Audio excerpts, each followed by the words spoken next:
All right, hello everyone in Pearly Theater. I hope you're having a wonderful morning. I am Cadet Lieutenant Colonel Brian Mascio, and I'm very pleased for today's guest for GA. This is a colloquial with General David Petraeus. Sir, would you like to introduce yourself? I'm a retired four-star general, former CIA director, and I'm now a partner in the global investment firm KKR and chair of the KKR Global Institute. I also have various academic endeavors. I'm a private venture capitalist and on a couple of boards of the companies that KKR owns. Thank you, sir. Obviously, very distinguished and long career. So we're going to start off with leadership here, just because that's a big theme in Civil Air Patrol. And at the core of the cadet program is leadership. And we're really thankful for the Air Force for the curriculum and guidance they've helped us create for that whole curriculum and the program that brought me to where I am today, and many other leaders currently serving in the Air Force and retired. So what advice about leadership do you have for cadets for our age range, which is from 12 to 21? Well, first bit of advice I would have is to recognize that life is a competitive endeavor, and you don't get a trophy or a t-shirt just for showing up in the real world.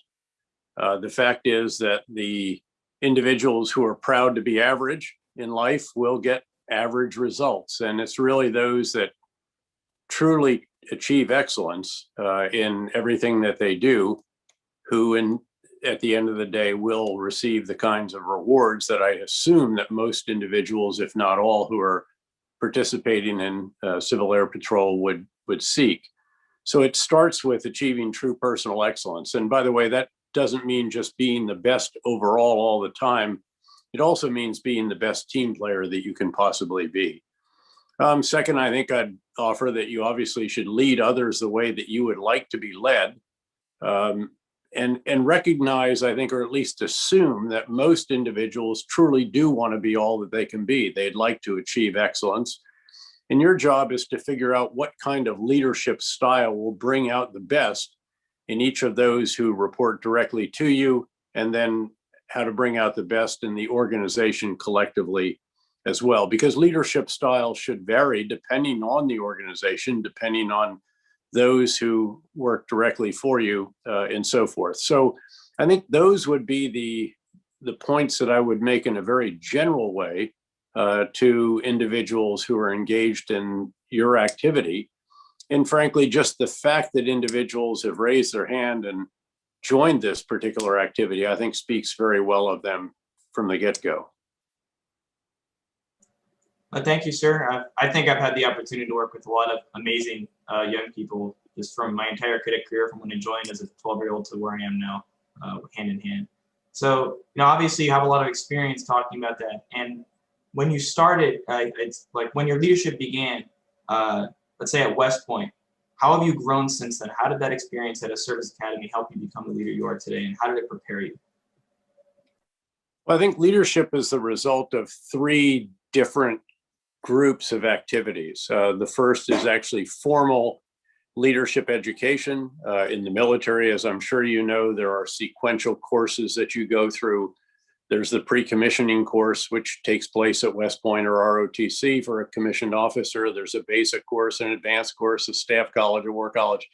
And at each level, you are taught more about leadership that is appropriate for the level at which you hope to be a leader once again. So that's the formal component of it. The next really important component is actually exercising leadership and observing others who are doing the same. You can learn an awful lot by watching really great leaders, and you can learn a lot by watching some who are not so great. And you can take the best and also realize that there are some aspects or some attributes that you don't want to demonstrate to others. And then finally, and I think a very important part of anyone's leadership development is the self-study in which individuals engage. I was a big reader, I still am. I read innumerable biographies about military leaders in the past, sought to learn from them, read biographies about other leaders and other walks of life, national leaders and all the rest of that. And I think there's a great deal to be gleaned from the experiences of those who came before us. So again, if you approach it in that way, where you are trying to get truly formal education on leadership, because there is a whole body of knowledge about that, and tactics, techniques, and procedures on leadership, exercise of leadership and watching others who are doing the same, and then your self-study. That's the way I think you develop as a leader, but you should never, ever stop learning. It is always about trying to identify lessons that need to be learned, but are only truly learned when you actually put them into practice. I think you touched on something great there, is your academic background and how that plays into you becoming a better leader and looking at history and, you know, using that as a resource. And, you know, one of your strengths is you, sir, are a textbook example of a soldier scholar. And, you know, you attended West Point and Princeton and have your doctorate, and you were a professor at times as well. So how important has your formal education process, you mentioned reading, but your formal education process in your development and your leadership style? Well, going to a civilian graduate school, which I was warned was committing professional suicide when I did it instead of going to the Ranger Regiment, that was the greatest out of my intellectual comfort zone experience that I ever had. I had several other types of experiences like that. I went to a fellowship at Georgetown instead of doing the War College, and then I didn't even finish the fellowship. I went to Haiti to become the chief of operations for the United Nations Force. Those experiences I often felt were even more important to my development than were the actual normal formal activities that you take throughout a career, because they do get you out of your intellectual comfort zone. It's really important in life to understand that there are seriously bright individuals who don't see the world at all the same way we do, who view it through a different prism, who have literally different assumptions about how would people interact in the absence of some central organizing entity, in the absence of a Leviathan, to use Hobbes' term. You know, and would life be nasty, shortage, and brutish, as he said, or would it all be everyone hugging, as say some others postulated? These are really important experiences, and I treasure those that I had. In fact, when I was a commander in Iraq in the very beginning as a 2-star general, keeping in mind that I was there as a 2-star, 3-star, 4-star, ultimately commanding the surge in Iraq. But in the very beginning, we seemed to have it right, and journalists and others would come up and say, you know, how is it that you guys have figured this out? And it doesn't seem that all the others have. And I actually said, you know, in many respects, it was that out of my intellectual comfort zone experience. It was an awareness that there are people who have very different views about life, who have different, or they're from different ethnic groups, different religious convictions, different sects within religion, different tribes, political parties, all of this. And again, that experience that I had at Princeton as a graduate student was invaluable in that regard. There were also obviously some very practical areas of political philosophy and economics that were very useful at certain levels as well.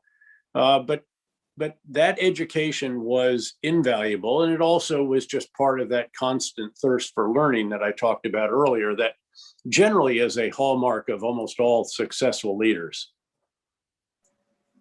So, you know, you talk about your experience in Princeton and how it's outside your comfort zone and how that really grew you, and then an example from Iraq there. So from your experience, how should our cadets prepare for university, even as an undergraduate? What lessons did you learn going outside your comfort zone from West Point to Princeton that you think our cadets going to college nowadays can use for their own lives? Well, again, first I'd come back to the fact that life is a competitive endeavor. And your choices in life are expanded or contracted by how well you do at each subsequent level. Needless to say, how one does in high school determines to a great deal whether you can get into a truly exceptional university, a good one, or perhaps not so good. Again, the person who is proud to be average is going to end up with an average trajectory in life by and large. So there has to be a real sense of trying to be the very best that one can be, noting again that it's not just an individual activity, it's also a team sport. You want to be the best team player that you can be as well. So just being very, very serious about the various facets of high school in terms of academics, in terms of athletics, in terms of leadership and other activities, the same in university and the same, frankly, in graduate school. Again, the rewards go to those who truly do demonstrate excellence, and that's what everyone should be seeking to demonstrate. That's awesome. I think that's definitely something that some people forget when they start high school. Like, I have the rest of my life ahead of me, but sometimes they don't realize that each stage of their life impacts the next greatly, and proportionately too. So let's go back a little and what first drew you to service? Because you started at West Point from what I know, and went on to have an outstanding career. But what got the ball rolling for you? What inspired you to apply to West Point and start that career? Well, I grew up 7 miles north of West Point, literally right around Storm King Mountain in the Hudson River Valley. We literally grew up in the shadow of West Point, or at least of the mountain that overlooked West Point. There are so many aspects of West Point and of graduates of the U.S. Military Academy that permeated our town. I had teachers who had been professors at West Point earlier in their lives. We had even our soccer coach had actually coached at West Point. In fact, he coached them to a national championship during the war years. He was doing it for $1 a year, basically, in his 60s or whatever, just for something to do and to contribute to the community. And we won the championship in our senior year, which was, needless to say, a great thrill. So I really looked up to these individuals. I think a lot in life is you're trying to be like someone you admire. That old ad about be like Mike.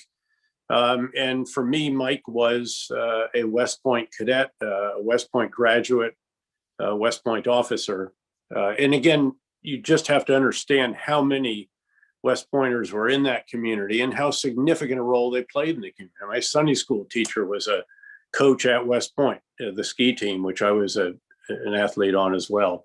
So I think when you grow up in that environment and you admire those who are there and are graduates of the academy, it's a pretty natural inclination, I think, to apply there and to go there. And then as time went on, I found that I loved the variety that a military career provided.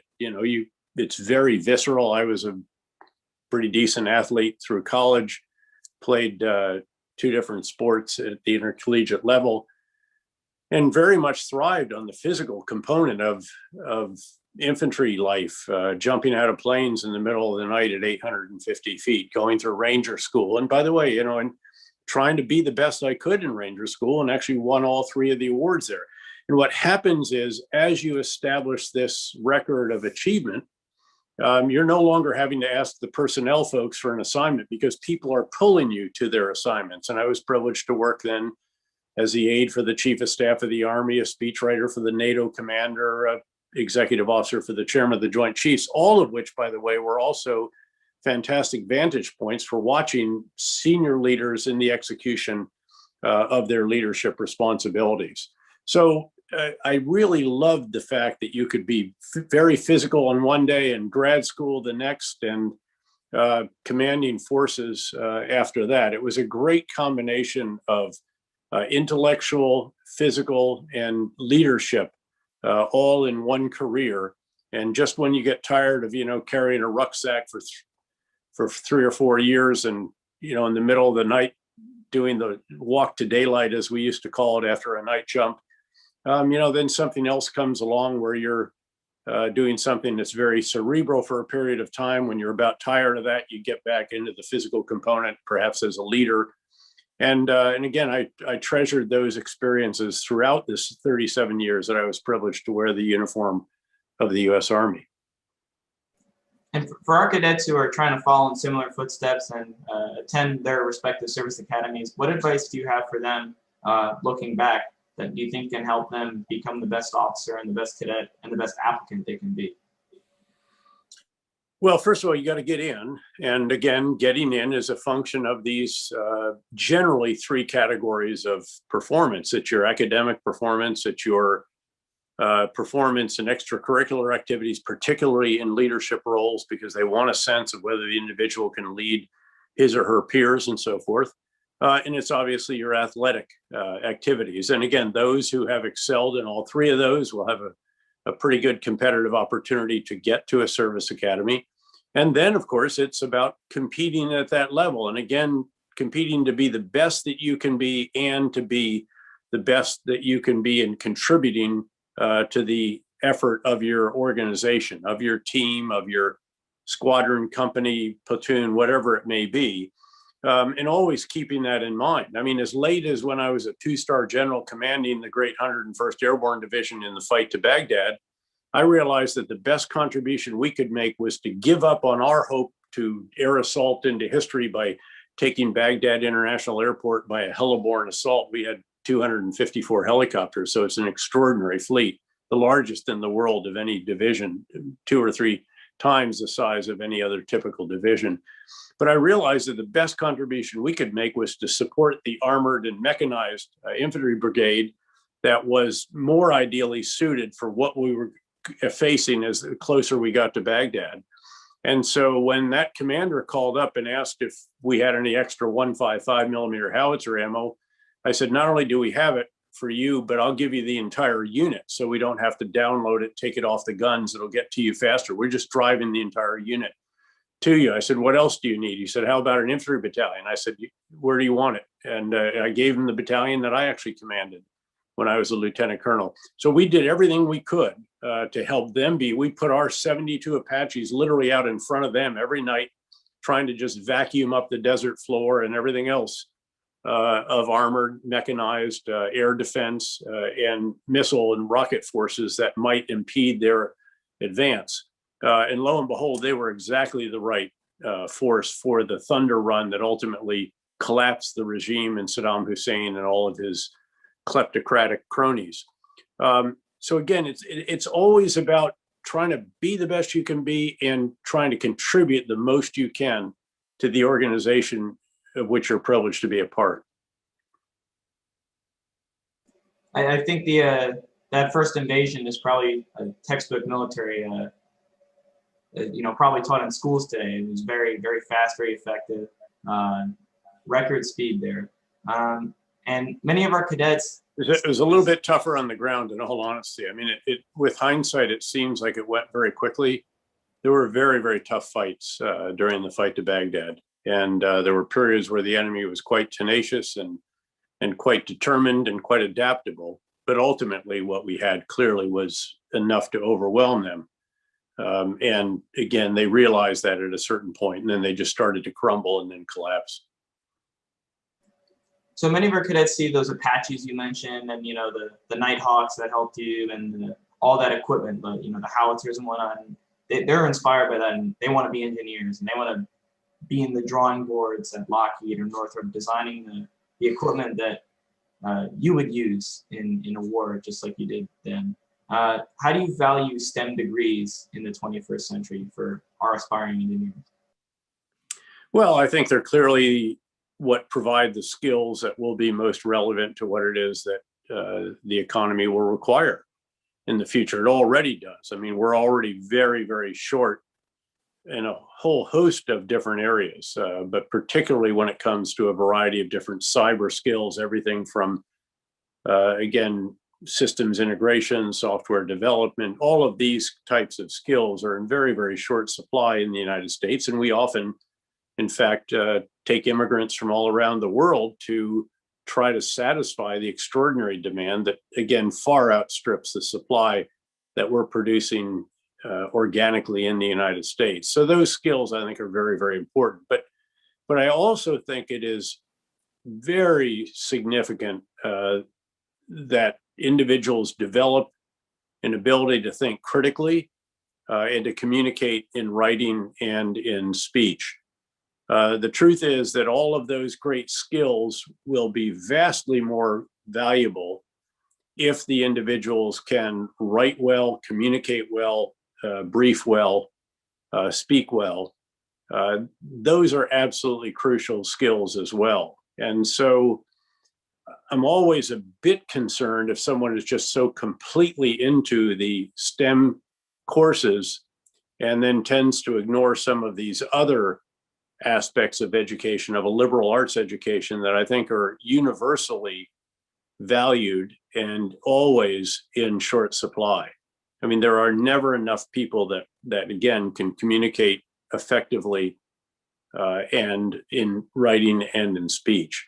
So I think you want to get that very good, solid foundation in those skills, and you build on it with the technical, again, the science, technology, engineering, and math skills that are part of STEM.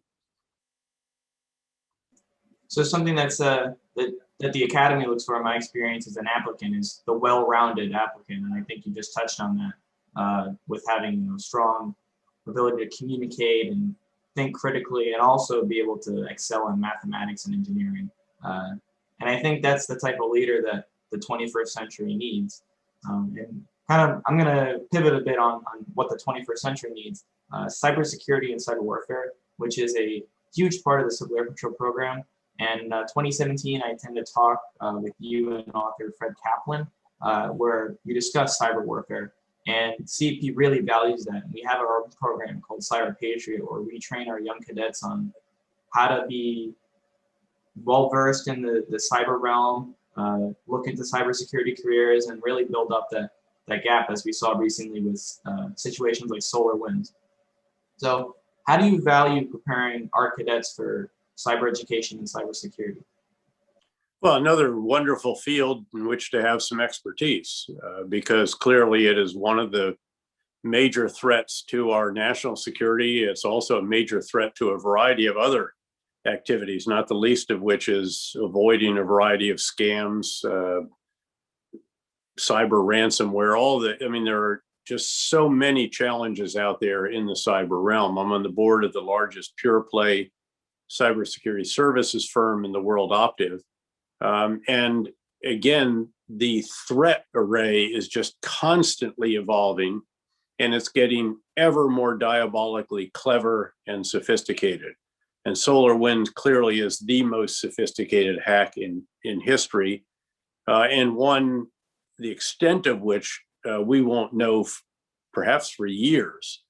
It is so broad and so extensive because, of course, it was conveyed through a software service that essentially provides updates and patches and so forth that were used by thousands of different companies with presumably millions of different endpoints and devices. So again, a very, very challenging hack. And it's particularly concerning, frankly, that this was not discovered by the Einstein system that government has installed and developed, nor by one of the government cyber agencies. It was discovered by a civilian cybersecurity firm, FireEye, which happens to have a tremendously talented group of threat hunters. And it was almost by happenstance. I mean, they discovered it merely because some alert member of their staff noticed that a particular individual had 2 phone numbers listed for the dual factor authentication. And they just called up to confirm that he had actually added the additional device, and the answer was no. And that started them then burrowing in and trying to discover what had taken place. And they ultimately had to just tear apart an entire huge software programs to find out where this code had been inserted and then what it did. So again, a very, very sophisticated operation, one which also, of course, used, if you will, servers and so forth that were inside the United States. So the addresses were domestic. And that meant that you don't have NSA and other organizations in the intelligence community that are focused on foreign intelligence operations, because you don't look inward with NSA or, again, the CIA, which I was privileged to lead as well. So again, a very, very disturbing hack, one that shows how far adversaries have progressed in terms of sophistication. and something that on which undoubtedly thousands of people actually worked to build this amount of software that was inserted into the extraordinary software that SolarWinds was updating. So from the 2008 cyber attack on the Pentagon to Stuxnet, the United States has been at the forefront of both offensive and defensive cyber warfare. Do you see a role for a possible 7th uniform service in the coming years to help defend that threat? Yeah, I think that is a possibility. I was one who called for Cyber Command to be established as a full-fledged combatant command years before it ultimately was. Secretary Gates and I were two big proponents of that, but the national authorities just delayed it. And it was only during the previous administration that this was finally completed. It should have been completed a long time ago. And there still is a lot of work going on around the big ideas that will guide, what is Cyber Command? Is it a geographic command whose geography is not Southwest Asia or European command or Pacific, Indo-Pacific or something like that, a region? Maybe it's cyberspace, but how do you actually define cyberspace? Is it a military service that should be able to recruit, train, equip, educate, assign, retain, and so forth? Is it like Special Operations Command, which actually adds to the skills of the general purpose forces and then provides them to the geographic combatant commanders and the Joint Special Operations Command? The truth is, it's probably all three of the above, and we're still working out really what it will be and whether it could be, again, an additional service. I am a little cautious always about additional services, and I like the way space has been made a service where you still have it underneath a department so that you don't create all of that additional overhead that goes with a department. You need another military academy. You have to have all these other, and as valuable as those institutional elements are in the training, education, development, equipping, and all the rest of that, at the end of the day, they are not out there on the front lines, again, on the ground, in the air, in sea, at space, whatever. And you want to have the tooth to tail ratio be as high as you possibly can while still ensuring that all those very valuable and important tasks are performed. So again, the question of whether it is an independent service of its own, I'm a little bit ambivalent about, although I do think it should have a great deal more of the responsibilities and authorities that go with being a service. So we'll see how it evolves. It still, frankly, has a lot of growing to do around the organizational architecture for cybercom and the various components of it, which include, of course, NSA. But NSA also has a foot in the intelligence community, and it has a very large number of civilian individuals as well. So all of that's got to be crafted, and you've got to get the big ideas right to guide that. And that work is still ongoing. And something we've been touching on overarching here is definitely the whole national security aspect and the foreign policy aspect of it. And a large number of our cadets are working towards those types of careers. You mentioned NSA and service branches earlier, and I'd say a large number of our cadets want to do those sorts of things in the future. So that, our generation is going into the 21st century. So what do you see as the biggest national security threat that we are going to be facing when I commission or my fellow cadets commission? Well, first of all, of course, your generation's well into the 21st century. And it will certainly step into the leadership roles in another decade or two. Look, I think the big issue of the day is the evolution of the US-China relationship. I think that relationship is the most important in the entire world. It may be more important than the relationship among all other countries put together. Because if there's a mistake, if there are miscalculations and so forth, that could be quite catastrophic.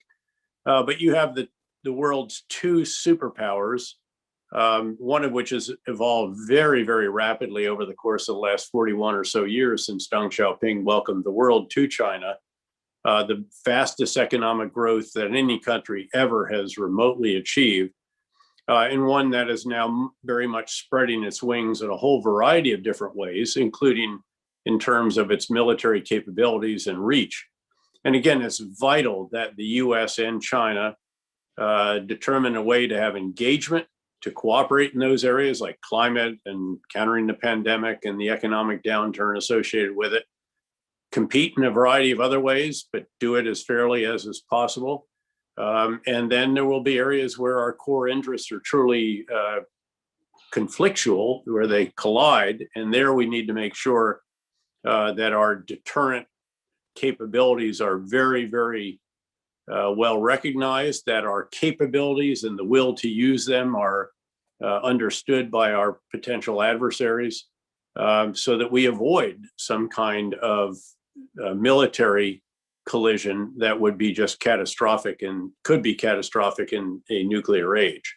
So I think that is the central issue really of the day. There's plenty of others. There's resurgent Russia, there's North Korea and Iran, which don't accept the status quo as at present. There are still Islamist extremists that we have to pursue, and we need sustained commitments against them, and we can't get tired of that. We just need to have a sustained commitment to continue to keep the pressure on them, doing it ideally through our host nation partners and in support and enabling them. There are the sophisticated cyber threats that, as I mentioned, are ever more diabolically creative. And there's a host of other challenges, including some obviously at home, where the hyper-partisanship and the differences have resulted in such horrific events as we saw on our nation's capital, the assault on our nation's capital on 6th January. So we've got to figure out how to come together as a nation as well, recognize that we will have differences with one another, but also understanding that we need to resolve those through dialogue and through democratic processes rather than through the use of force, if you will. I mean, absolutely. I think the size of our two economies, the U.S. and China, plus the conflicting interests in a free and open Indo-Pacific, and what the empire they seem to want to build is definitely cause for great concern and a conflict point, which I fear that I may have to get involved in. If I get involved in the Air Force, I don't think anybody wants to see that happen. The size of our two countries would mean something of horrific scale, and it's a big jump. Just going to pivot a little here from leading the world's most capable, largest intelligence apparatus to a cadet or an aspiring officer or a leader on my level in their community. But what lessons did you learn there as DCIA that you think could apply to our lives? Well, the lessons were very similar. Again, the CIA workforce is an extraordinary one. It is arguably the most talented with which I was ever privileged to work. They're silent warriors, as we term them, unsung heroes, because of course they can't even tell their neighbors what it is that they do, or even their own families in many cases. And I think what you learn there is that there are seriously patriotic individuals who are more than willing to soldier on in the shadows and to pursue missions that are larger than self in situations that can be very, very challenging, sometimes without the kind of backup that you would normally expect would be there for military operations. And again, just exceptional individuals. And it's a privilege to be part of organizations like that. And I think that, again, what you are learning, presumably, from what you're currently engaged in is that, you all relish this, in a sense, mission that is larger than self. That is really the essence of service in uniform and service, frankly, in the CIA and in plenty of other walks of life as well. But the privilege of performing a mission that is of consequence to one's country, and to do it with others who also feel privileged to do the same, is really very, very special. And I think of all of the aspects of life that you inevitably have to leave behind when you take the uniform off or stop being the head of the CIA or something, what you miss most is that sense of mission larger than self. As animated as I am about what it is that we do in the investment world to help companies develop, grow, prosper, and return more money to investors than they gave us, and all of this, which is very, very significant for our country's pension funds and university endowments and all the rest of that. But of course, performing a mission like that of the surge in Iraq, where I was privileged to command at a very desperate moment, and then with our great young men and women on the front lines turning it around, that's a privilege that is just beyond compare, and one that is very, very rare in life to begin with. What I think, again, all the way at the level of Civil Air Patrol should always recognize is that luck does play a role in life. Timing does matter. You can have all the skills in the world, but if they're not called on when you are at that point in your life, then okay, you spent all your life preparing for something and you didn't actually ever do it. But regardless, you will have served life well. But every now and then, luck is what happens when preparation meets opportunity. And you've spent your lifetime preparing for something, and all of a sudden President Bush or the Secretary of Defense calls and say, "Hey, I want you to lead the surge in Iraq." And that is luck and timing, but you have to be ready for it. And I'd like to believe that I'd spent an entire lifetime preparing for those moments, or the surge in Afghanistan, or again, CIA director, or a few others along the way where we exercised real change management. I mean, where we really revolutionized what it was that we were doing. And you have to be ready for those moments, and you spend your entire life preparing for them. And that preparation starts all the way at the point where you are right now, and it should continue throughout one's life. And even, once your major professional endeavors are behind you, there still are so many wonderful opportunities to contribute. I mean, tonight I'll be on teaching a group of seriously bright graduate students at Yale, which I treasure. I've been a professor at USC, where you saw the event with Bob Kaplan, a fellow at Harvard, professor at City University, New York Honors College, West Point, all these others. I mean, these are amazingly rewarding experiences to work with very, very bright, serious, hardworking, brilliant young people who are trying to develop themselves, who are trying to be the very best that they can be. And those experiences are worth everything in life. I think something that you've been kind of touching on throughout today has been teamwork, and that being a massive part in becoming a leader, and delegating, working with friends, partners, and in your case, allies.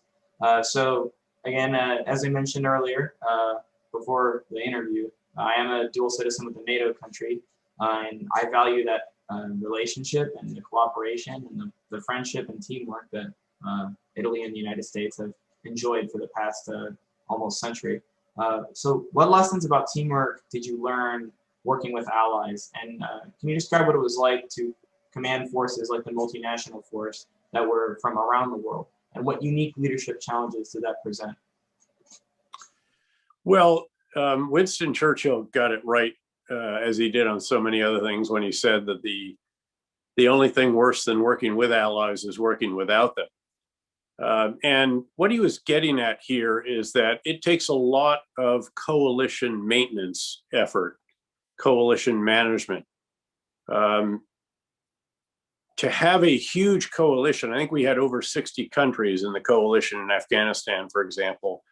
And, being realistic about what each brings and doesn't bring. Every single country other than the United States had caveats. In other words, it had limits on what its forces were allowed to do.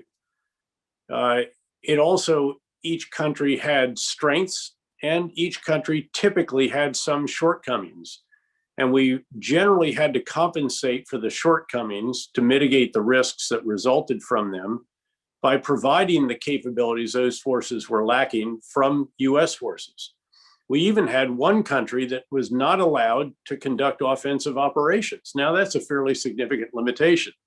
And what we did then was we gave them a company or two of the 82nd Airborne Division, and they provided that capability so that when they had to go on offensive operations, it was the US unit that did it, and then they could go to the rescue if that was required. They were authorized to conduct, again, the kind of defensive or quick reaction force operations. It was a very capable force, but it just happened to have that political caveat.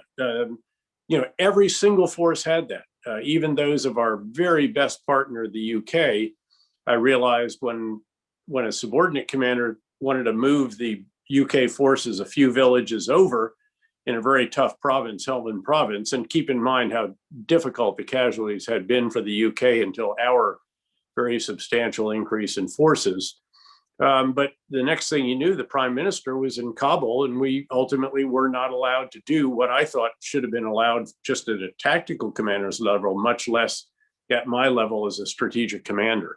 So again, that's the reality. You acknowledge it, you accept it, you identify again the strengths, you play to those, you identify the weaknesses, the shortcoming, you compensate for those. And that's how you get the best out of the different coalition contingents that you are privileged to have as part of your force.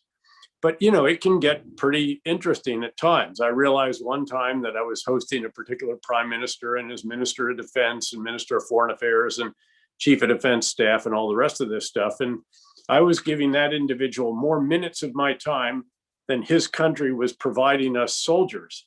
But again, coalition management is a huge task. It's a hugely important task. You've got to maintain that coalition, and that's what very senior coalition leaders do. And if you can't do that, you're not going to have that coalition survive beyond your tenure. Awesome. That was a really good answer, so thank you. And again, I think playing to the individual strengths and weaknesses of everybody on a team is definitely something that we can apply in our own lives on a much lower level than managing a multinational force with over almost 30 countries. And I'd like to end on a note. A few hundred years ago, President Grant. So today is President's Day, and I found it fitting to talk about one of our best. As a member of the Grant Foundation Board, I believe you have a unique outlook as a retired general and soldier scholar to talk about what makes him so unique. So what first drew you to him, and what do you think he has as a strength in comparison to other traditionally great presidents such as President Washington or Lincoln? Well, what attracted me to Grant, frankly, was reading a book called Grant Takes Command. It's a great classic by Bruce Catton, one of the great Civil War historians. And it just happened that it was on the table next to my bunk when I was commanding the surge in Iraq. Someone had given it to me beforehand, and I threw it in a rucksack, and it ended up getting unpacked and being there.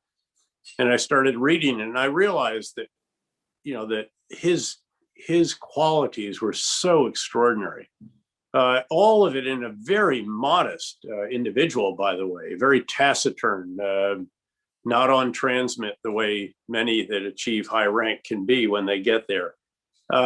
He had this indomitable determination, but it was quiet. He just had absolute persistence. He could see a battlefield in his mind, and this is a day when the generals wrote all their own orders, so there was no staff around them. The staff basically, the aides just took the orders to the respective commanders to whom they were addressed. And he could visualize a battle both in terms of space and in terms of time, how it would unfold, and give orders to that effect. And it turned out that he demonstrated brilliance at the tactical level, the land between the lakes battles. So that's a division and brigades below you, a 1 or a 2-star general. Then at the operational level, with the battle at Vicksburg, which is one of the greatest of all maneuver battles in all time.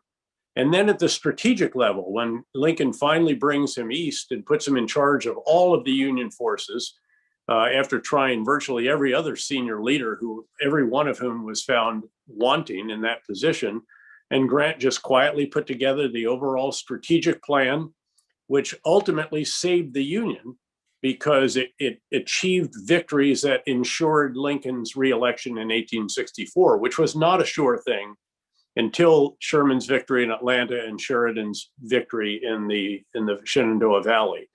So he literally did save the Union.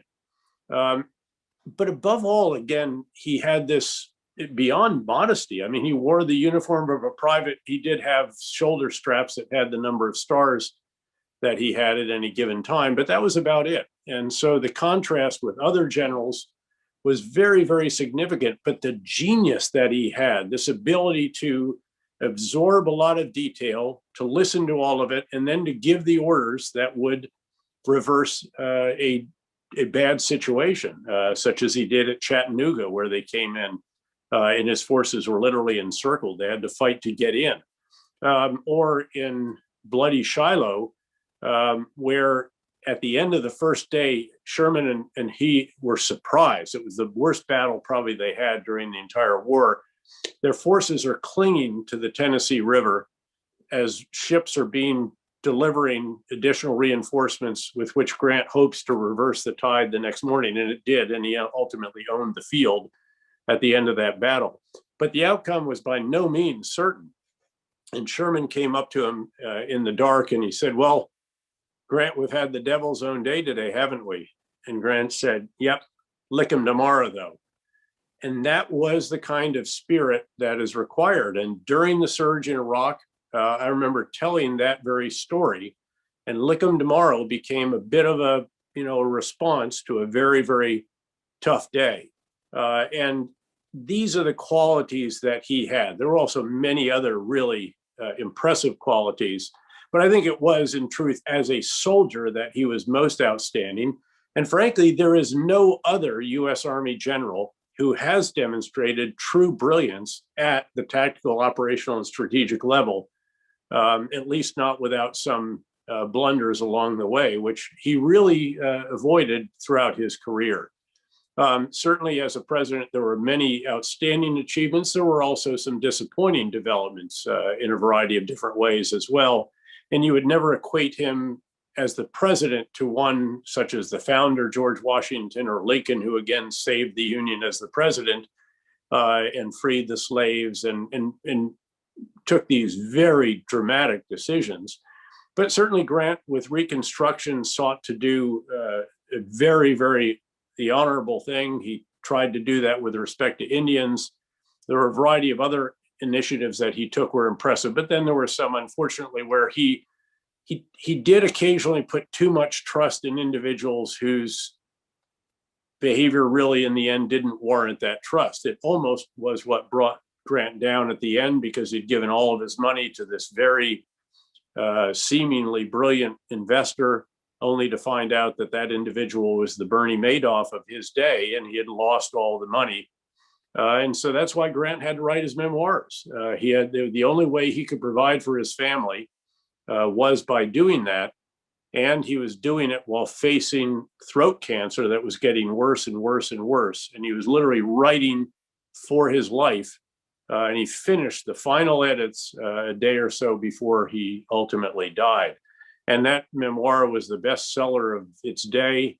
Mark Twain was his publisher and had a very novel way of compensating the family. They did exceedingly well as a result of that. So even again, in his dying years, Grant had that indomitable determination and saw the task through to the end. I think, again, those kinds of qualities, especially when you're in a tough spot. And as the commander of the surge in Iraq, there was not a tougher spot. I mean, that was, on the one hand, the most awesomely awesome experience imaginable on a good day. But we had less than this number of good days during the time that I commanded that in 19 and a half months. And it's looking at the example that someone like Grant provided, that you draw inspiration, you realize others have been through very similar situations, and you get fortitude from that. And you, again, that example was inspirational to me.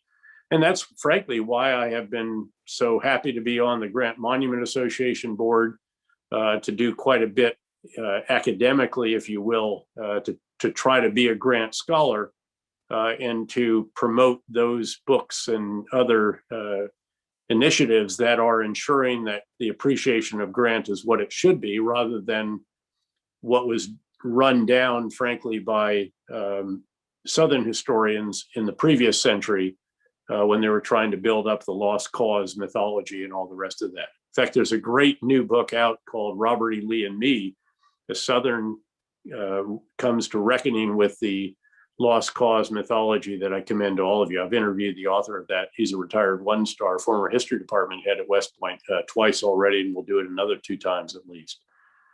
So with that, look, it's really been a privilege to be with you. Brian, you've guided this very, very nicely. And again, a pleasure to spend some time and to offer a few reflections to you and your hundreds or thousand fellow cadets, remembering again that life is a competitive endeavor. Thank you, sir. I can tell you that this was very enlightening. I have the chat open here, and I have a little feed of the producers, and they're all blown away. You've done an amazing job, and you have a lot of experience that you can draw from to really give us advice that will improve our lives and hopefully the course of history. So thank you so much. And to the cadets in Pearly Theater, thank you for watching, and I hope you've learned something, and I'm sure you have. Absolutely. Thanks, Brian. Thank you, sir.